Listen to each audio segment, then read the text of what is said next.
Boxing test లో Australia మనల్ని boxing ఆడుకుంటున్న టైంలో రివర్స్ లో వాళ్ళని ఆడుకున్నాడు తెలుగు కుర్రాడు.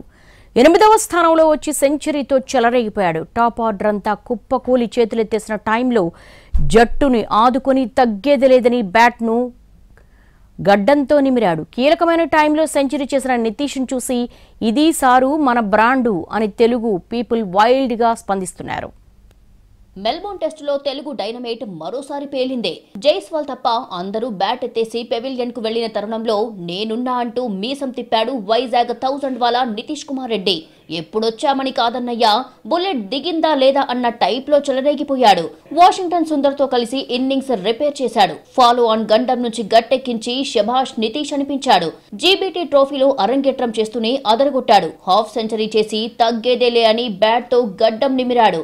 ఇక సెంచరీ చేసి తెలుగోడి సత్తా ఏంటో చూపించాడు. 176 బంతుల్లో 105 పరుగులు చేసి ఇది సార్ మన బ్రాండ్ అని అనిపించాడు. టెస్టుల్లో నితీష్ కుమార్ రెడ్డికి ఇది ఫస్ట్ సెంచరీ. 8వ స్థానంలో వచ్చి ఆ స్కోర్ చేయడం మరో రికార్డ్. అంతకు ముందు అనిల్ కుంబ్లే పేరిట ఈ రికార్డు ఉండేది. అదీగాక ఆసీస్ గడ్డపై అతి చిన్న వయసులో సెంచరీ చేసిన 3వ ఇండియన్ ప్లేయర్ గా కూడా మనోడు రికార్డు సృష్టించాడు. క్లిష్ట సమయంలో జట్టును ఆదుకున్న నితీష్ ను ఆటగాళ్లు చప్పట్లతో ప్రశంసల వర్షం కురిపించారు. స్టాండింగ్ ఓవేషన్ ఇచ్చి జట్టు సభ్యులు అభినందించారు. ఎంఎస్కే ప్రసాద్ అయితే నితీష్ ని ఎంత మెచ్చుకున్నా తక్కువే అన్నారు.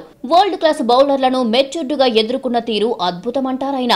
10-13 ఏళ్ల క్రితమే అకాడమీలో ఆడుతున్న టైంలో నితీష్ ఆటలో ఫైర్ ఉందని గుర్తించామని ఎంఎస్కే అన్నారు. మెల్బోర్న్ టెస్టులో వైల్డ్ ఫైర్ లా చెలరేగిన నితీష్ కుమార్ రెడ్డి ఆట తీరుపై మెల్బోర్న్ గ్రౌండ్స్ డ్రెస్సింగ్ రూమ్ నుంచి వైజాగ్ బీచ్ వరకు ప్రశంసలు వెల్లువెత్తుతున్నాయి. నితీష్ కుటుంబ సభ్యులు, ఆయన ఫ్రెండ్స్ సెలబ్రేట్ చేసుకున్నారు.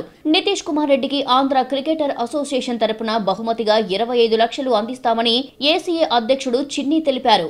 ఆయనకు మంచి భవిష్యత్తు ఉంటుందంటూ పొగడ్తల వర్షం కురిపించారు.